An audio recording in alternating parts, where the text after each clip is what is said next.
বসে গেলাম খেতে। প্রথমে দিয়ে দিল মিষ্টি। মিষ্টিতে আমি সাদা মিষ্টিটাই খাই। অন্যরকম মিষ্টি আমার পছন্দ হয় না, যার জন্য আর ওইগুলোর কথা আমি বলিও নি। এরপরে ভাত ডাল যা যাতে বিয়ে বাড়িতে সবগুলোই দিয়েছে, আমি সবগুলো ক্লিপ নিইনি। এখানে খাওয়া দাওয়া করার পর এই ফেমাস জায়গাটাতে ঘুরতে গিয়েছিলাম। এটা কোন জায়গা, যারা যারা চেনো অবশ্যই আমাকে কমেন্ট করে জানিও।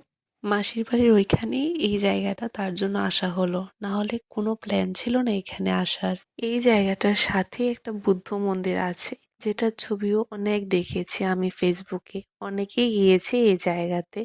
তোমরা কে কে গিয়েছো, কিরকম লেগেছে আমাকে বলো তো কমেন্ট করে। আর তোমাদের যদি সেম কোশ্চেনটা আমার কাছে থাকে তাহলে আমি বলি, আমার অনেক দিনের ইচ্ছে ছিল যাওয়ার, তার জন্য ভালো লেগেছে। কিন্তু ওইখানটাতে এতটাও কিছু নেই দেখার মতো। কিছু সুন্দর ছবি আসে, ছবি তুলতে পারবে।